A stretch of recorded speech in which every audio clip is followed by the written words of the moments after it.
siku ya leo tarehe 2 ya mwezi wa 7 2026,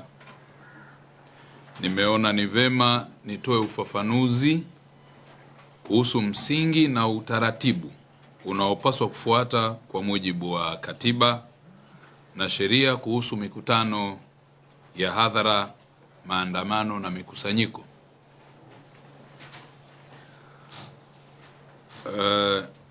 Awali ya yote nimshukuru Mwenyezi Mungu mwingi wa rehema kwa kutujalia afya njema, lakini pia nizidi kumshukuru Mheshimiwa Rais wa Jamhuri ya Muungano wa Tanzania Dr. Samia Suluhu Hassan, Rais Amiri Jeshi Mkuu wetu, kwa uongozi wake thabiti unaojidhihirisha kwa vitendo. Hadi sasa nchi yetu imeendelea kuwa salama na utulivu, huku wananchi wakitekeleza shughuli zao kama kawaida. Nimelazimika kutoa ufafanuzi wa msingi kuhusu masuala na maswali mbalimbali, hoja, mijadala na upotoshaji wa kujua ama kutokujua unaoendelea katika jamii ya Watanzania kuhusu ulinzi na usalama wa raia na mali zao, pamoja na haki za watu, mali za kila mtu, utajiri na rasilimali za nchi yetu na wajibu wa kila mwananchi. Ifahamike na kueleweka kuwa Wizara ya Mambo ya Ndani ya Nchi ndiyo yenye dhamana ya usalama ndani ya nchi, kwa kuhakikisha muda wote nchi inakuwa na hali ya utulivu na usalama kupitia vyombo vya usalama vilivyo chini yake. Na hivyo wizara inawajibika kutekeleza jukumu hilo kwa wivu mkubwa na kubaini na kutambua viashiria, ishara, fursa, mianya, tabia, mipango au maandalizi ya uhalifu kabla hayajatokea, au kuchukua hatua za mapema ili kuhakikisha visababishi husika havihitimu na kusababisha uhalifu katika nchi yetu. Sasa hapa ni vizuri nikaeleza wajibu wetu sote kuhusu ulinzi na usalama wa nchi yetu. Ulinzi na usalama wa nchi yetu ni dhamana na ni dhana pana inayohitaji kueleweka kwa kila Mtanzania, kwamba kila mtu anao wajibu wa kikatiba na kisheria kulinda taifa letu na mali ya umma. Wajibu huu wa msingi umeainishwa kupitia ibara ya 27 ya Katiba ya Jamhuri ya Muungano wa Tanzania ya mwaka 77 pamoja na ibara ya 28. Na hivyo kila mtu ana wajibu wa kulinda mali asili za Jamhuri ya Muungano, mali ya mamlaka ya nchi na mali yoyote inayomilikiwa pamoja na wananchi wa Jamhuri ya Muungano wa Tanzania, na pia kuheshimu mali ya mtu mwingine. Kwa kuzingatia matakwa haya ya kikatiba, kila raia ana wajibu wa kulinda, kuhifadhi na kudumisha uhuru, mamlaka, ardhi na umoja wa kitaifa. Katiba ya Jamhuri ya Muungano wa Tanzania ya mwaka 1977 ndio msingi mkuu wa sheria ya nchi yetu, na ni marufuku kwa sheria nyingine yoyote iliyotungwa na mamlaka ndani ya nchi yetu kuwa nje ya mawanda ya katiba, na mara zote ikiwa sheria hiyo itatungwa na imekiuka mawanda hayo ya katiba, basi sheria hiyo huchukuliwa kuwa ni batili. Kupitia taratibu za kimahakama na si taratibu za mtu binafsi, chombo cha habari, shirika au kikundi cha watu. Kwa hiyo hapa nisisitize, ni vema umma ukaelewa kuwa katiba haisomwi peke yake. Haisomwi kama Biblia takatifu wala Qur'ani tukufu, bali husomwa sambamba na ibara za katiba na sheria nyingine zilizotungwa na bunge au sheria nyingine zozote zilizopewa ruksa au fursa na katiba yenyewe ili ziweze kufanya kutungwa, ikiwemo pamoja na regulations. Hivyo ni vema umma ukatambua kuwa hoja ya waziri kuwa na mamlaka au kutokuwa na mamlaka ya uvunjaji wa katiba sio sahihi. Hakuna mtu au taasisi ambayo ina mamlaka ya kikatiba ya kutoa hukumu au kusema mtu fulani kavunja katiba, isipokuwa mahakama pekee kwa mujibu wa ibara 107A na ibara ndogo ya kwanza ya Katiba ya Jamhuri ya Muungano wa Tanzania mwaka 1977 inayotamka kuwa mamlaka yenye kauli ya mwisho ya utoaji haki katika Jamhuri ya Muungano wa Tanzania ni mahakama. Ni vema niwakumbushe hawa ndugu zangu na marafiki zangu ambao wasikimbilie wakati mwingine kujipa mamlaka ya kimahakama ya kutuhumu kuwa nimevunja katiba, isipokuwa kujielekeza kwenye hoja ya msingi na ibara ya 30 ya Jamhuri ya Muungano wa Tanzania mwaka 77 inayosema kila mtu anayodai kuwa sharti lolote la katiba au sehemu hii ya katiba au sura hii katika sheria yoyote inayohusu haki yake au wajibu wake imevunjwa, inavunjwa au inaelekea kuvunjwa, mtu yeyote popote katika Jamhuri ya Muungano wa Tanzania anaweza kufungua shauri katika Mahakama Kuu. Sasa nieleze eneo jingine muhimu: uhuru wa kukusanyika na kushirikiana na wengine. Ili ndugu zangu wa Tanzania, wakati wote kumekuwa na upotoshaji mkubwa sana kwenye vyombo vyetu vya ulinzi, kwenye vyombo vyetu hasa vya habari. Pengine kuna baadhi ya wenzetu ambao wamekuwa wakitoa taarifa na kuonyesha kwamba uhuru wa kukusanyika na kushirikiana na wengine kama vile kwamba ni an absolute right na kwamba haina masharti mengine ambatano ya kikatiba au ya kisheria, lakini pia kwamba ni haki zisizokuwa na wajibu au ni haki pia ambayo haina mipaka. Sasa nataka nieleze hili ili Watanzania wajue na kuepuka upotoshaji huu ambao unaweza kuleta athari kwa Watanzania. Sasa uhuru wa kukusanyika na kushirikiana na wengine. Hakuna ubishi kwamba uhuru wa mtu kushirikiana na wengine ni moja ya haki za msingi zilizoainishwa katika Katiba ya Jamhuri ya Muungano wa Tanzania mwaka 1977. Isipokuwa uhuru huo wa kushirikiana na wengine kufanya mikutano ya hadhara na kukusanyika si haki kamili, absolute right. Haki hii inaweza tu kuwa kamili ikiwa itatekelezwa kwa kufuata masharti yaliyowekwa kwa mujibu wa sheria yoyote iliyotungwa na Bunge, na hasa inayolinda maslahi ya umma: 1, 2, usalama; 3, amani; 4, afya ya jamii; na 5, uhuru na haki za wengine. Kwa hiyo vinapotokea popote pale ambapo unaweza haki yako ya msingi iliyoainishwa kwenye kifungu hiki katika kuitekeleza ikawa inapelekea kukiuka haki au maslahi ya umma, usalama wa wengine au wa mali watu, amani, afya ya jamii, uhuru na haki za wengine, sheria, katiba yenyewe, lakini pia sheria nyingine zilizotungwa zinatoa masharti hayo kwamba kuna wajibu ambao unapaswa kutekeleza na mipaka yake pale ambapo utaenda kinyume na utaratibu huo. Ibara ya 20 bara ndogo ya kwanza ya Katiba ya Jamhuri ya Muungano wa Tanzania ndiyo msingi mkuu wa uhuru wa kushirikiana, ambayo imewekwa na kutambua haki ya kila mtu kwa mujibu wa sheria ya kukutana na kusanyika kwa amani, kuandamana na kushiriki mikutano ya umma.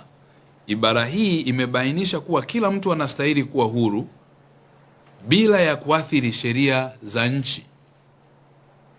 kukutana na watu wengine kwa hiari yake na kwa amani, na kuchanganyika na kushirikiana na watu wengine kutoa mawazo hadharani, na hasa zaidi kuanzisha au kujiunga na vyama au maslahi yanayoanzishwa kwa madhumuni ya hifadhi na kuendeleza imani au maslahi yake au maslahi ya mengineyo. Aidha, ni wajibu wa msingi ulioainishwa katika ibara ya 26 ibara ndogo ya kwanza na ibara ndogo ya pili ya Katiba ya Jamhuri ya Muungano wa Tanzania ya mwaka 1977 kuhakikisha kila mtu anafuata na kutii katiba na sheria za Jamhuri ya Muungano wa Tanzania na kufuata utaratibu uliowekwa na sheria na kuchukua hatua za kisheria kuhakikisha hifadhi ya katiba na sheria za nchi. Kwa kuzingatia masharti haya yaliyowekwa na katiba, Bunge linaweza kutunga sheria mbalimbali kwa ajili ya kuweka utaratibu wa usimamizi mzuri wa utekelezaji wa uhuru wa kushirikiana na wengine kupitia sheria mbalimbali hapa nchini. Kati ya sheria zilizotungwa na Bunge na kuhakikisha uhuru unatekelezwa kikamilifu ili ni kupitia sheria ya vyama vya siasa sura namba 258. Kwa ujumla wake imetoa utaratibu wa kufuatwa ili chama cha siasa kiweze kufanya mikutano yake kwa kuzingatia kifungu cha 23 ibara 23 kifungu cha 23 kifungu kidogo cha kwanza a na b na ibara hiyo na kifungu hicho cha 23 kifungu kidogo cha pili cha sheria hiyo ya vyama vya siasa sura namba 258, ambayo imeeleza hapo, na imeeleza, nimequote kwa lugha ya Kiingereza: political parties provisionally full registered party shall be entitled to hold and address public meetings. Sasa imeeleza hapo, kwa sababu nitawapeni hili ni vizuri kwamba mnaweza mkaendelea nalo kwenye hatua ya baadaye, lakini nitaka kuwapa gist hiyo kwamba hata kwenye sheria ya vyama vya siasa tumeichambua ukilinganisha na matakwa yaliyopo ya kikatiba. Aidha, Bunge kwa kuzingatia matakwa ya katiba kuhusu uhuru wa kukusanyika na kushirikiana na wengine lilitunga sheria ya Jeshi la Polisi na huduma saidizi sura namba 322 ambazo zinasomwa pamoja na kifungu cha 23 cha sheria ya vyama vya siasa sura namba 258 kuhusu taratibu na uendeshaji wa mikutano, maandamano na masuala mengine yanayohusiana na hayo. Kifungu cha 42 cha sheria ya Jeshi la Polisi na huduma saidizi sura namba 322 kimeweka masharti mbalimbali kuhusu usimamizi na uratibu wa mikusanyiko na kuwapa Jeshi la Polisi mamlaka ya kutekeleza namna ya mikusanyiko na maandamano yatakavyoendeshwa, ikiwa ni pamoja na njia, muda. Yani lazima unapotaka kufanya maandamano utueleze njia mtakayotumia, muda ambao mtafanya, kwa ajili ya kudumisha utulivu na usalama wa kila mtu mahali na umma kwa ujumla. Kwa lazima ueleze muda, lakini pia kuna takwa hilo la kisheria ambalo litaeleza ni nani kiongozi wao, watakuwa wangapi, watafanya maandamano kutoka wapi kwenda wapi, ili njia zile, mazingira ya usalama yaandaliwe, muda maalum. Lakini vivyo hivyo kutengeneza usalama huo lazima kuwe na uratibu wa kuhakikisha kwamba hakuna raia mwingine ambaye atakuwa hajashiriki aweze kuwa na usalama. Kwa mfano, unaweza kuwa umeamua kuandamana watu wanaohusika na kilimo. Sasa wakulima wakiwa wanaandamana,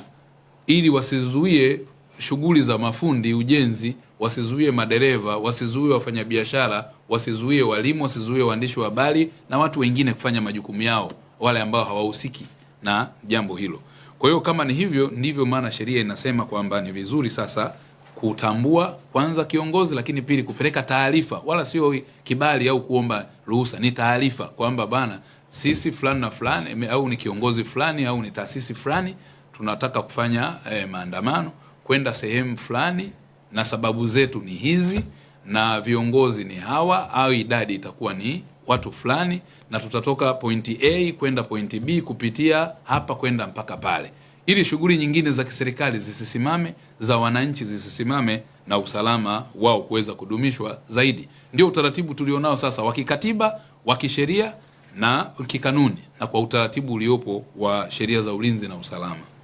Kifungu cha 43 kinamtaka mratibu wa mkutano huo wa maandamano katika eneo la umma kutoa taarifa ya maandishi kwa Jeshi la Polisi kupitia kwa kamanda wa polisi wa wilaya angalau saa 48 kabla ya tukio. Kifungu hiki kinazungumzia mfumo wa taarifa, yani notification.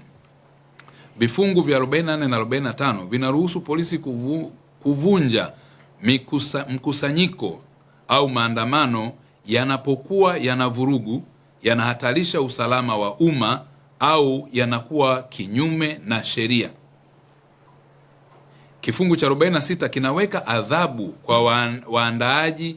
au washiriki wa mikusanyiko inayofanyika kinyume na matakwa ya kifungu cha 43 cha sheria ya Jeshi la Polisi na huduma saidizi sura namba 322. Hivyo ni muhimu umma ukatambua kuwa mkutano wa hadhara unaweza kuzuiwa au kuvunjwa kisheria endapo: moja, taratibu za kutoa taarifa kwa mujibu wa kifungu cha 43 hazikufuatwa.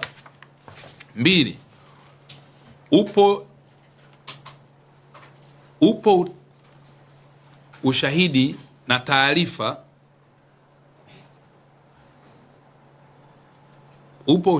taarifa na ushahidi huu wa msingi kwamba mkutano husika unaweza kusababisha uvunjifu wa amani au kuhatarisha usalama wa umma. Mkutano unafanyika kwa namna inayokiuka sheria nyingine za nchi au maagizo halali yaliyotolewa na Jeshi la Polisi kwa mujibu wa sheria. Hayo ndivyo vigezo, na ninaweza kurudia tena.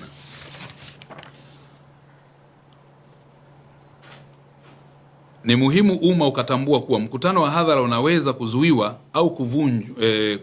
kuvunjwa kisheria endapo: moja, taratibu za kutoa taarifa kwa mujibu wa kifungu cha 43 hazikufuatwa. Mbili, ipo taarifa na ushahidi wa msingi kwamba mkutano husika unaweza kusababisha uvunjifu wa amani na kuhatarisha usalama wa umma. Umma manake ni umma wa Watanzania, raia wa Tanzania. Kwa hiyo kunapokuwa na vihatarishi vyovyote vya usalama, ni jambo ambalo linaruhusiwa na sheria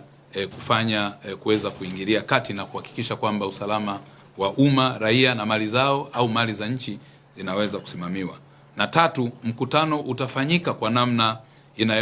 ikiwa mkutano utafanyika kwa namna inayokiuka sheria nyingine za nchi. Katika kufanya mkutano unapokiuka sheria nyingine za nchi, aidha kwa matendo, kwa maneno au kwa utaratibu mwingine wowote, na ukajikuta umevunja sheria nyingine za nchi, ikiwemo kwa mfano sheria ya kanuni za adhabu Penal Code Cap 16, au sheria ya vyama vya siasa au maadili ya vyama vya siasa na kadhalika, au maagizo halali yaliyotolewa na Jeshi la Polisi, mamlaka mbalimbali zinaweza zikafanya hivyo. Lakini kwa msingi wa kwetu sisi ni kuhusiana na ulinzi na usalama wa umma. Kwa kuzingatia maelezo ambayo ni msingi wa kikatiba na sheria, msimamo wa kisheria nchini ni kwamba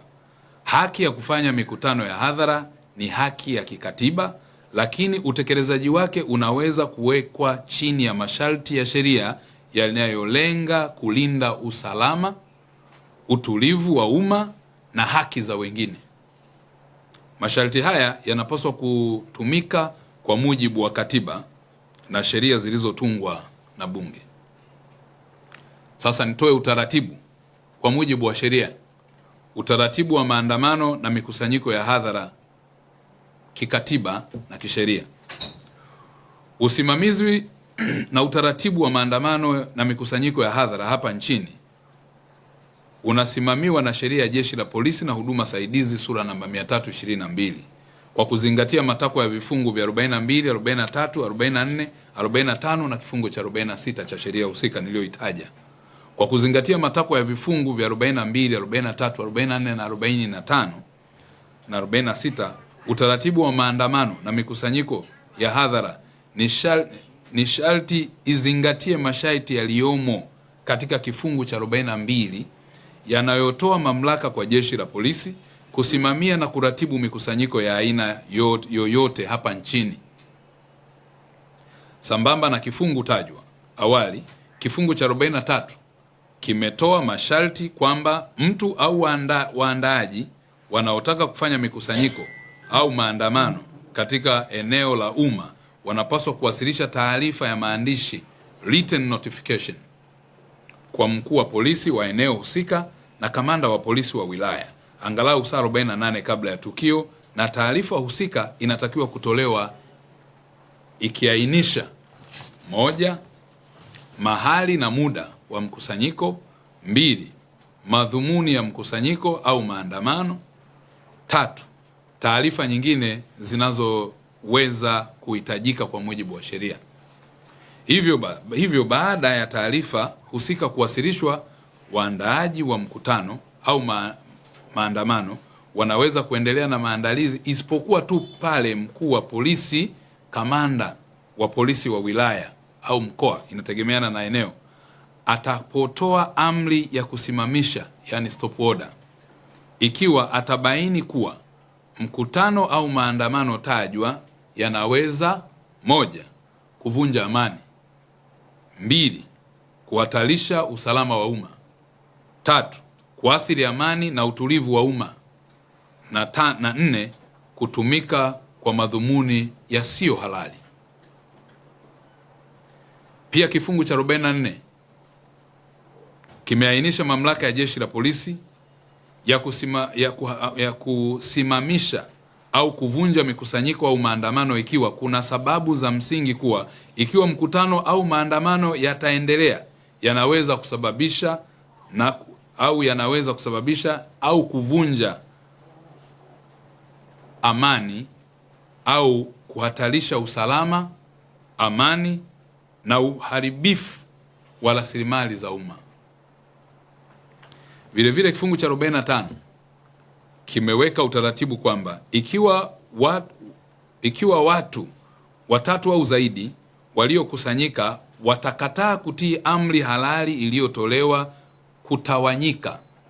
chini ya kifungu cha 43 na 44 cha sheria ya Jeshi la Polisi na huduma saidizi, mkusanyiko huo unaweza kutambuliwa kuwa ni mkusanyiko usio halali, unlawful assembly, kwa mujibu wa sheria ya Jeshi la Polisi na huduma saidizi. Aidha, kifungu cha 46 kimeweka adhabu kwa yeyote atakayekiuka na anayekiuka masharti yaliyowekwa kuhusu mkusanyiko, maandamano, ikiwemo hali ya kutotii amri halali ya Jeshi la Polisi au kuandaa mikusanyiko bila kufuata utaratibu wa kisheria uliowekwa, kama jinsi amri moja ya amri iliyotolewa au maelekezo yaliyotolewa ni pamoja na tamko la Jeshi la Polisi la hivi karibuni. Ni vema umma ukafahamu kuwa upo umuhimu wa kutofautisha taarifa, yani notification, na kibali, yani permit. Wakati wa maandalizi ya kufanyika maandamano au mkusanyiko, maneno ya kifungu cha 43 yanatumia mfumo wa kutoa taarifa kwa Jeshi la Polisi kuhusu sheria hiyo ikiwapa Jeshi la Polisi mamlaka ya kutoa amri ya kuzuia mkusanyiko kwa kuzingatia usalama na maslahi ya umma. Tafsiri ya utekelezaji wa utaratibu huu umekuwa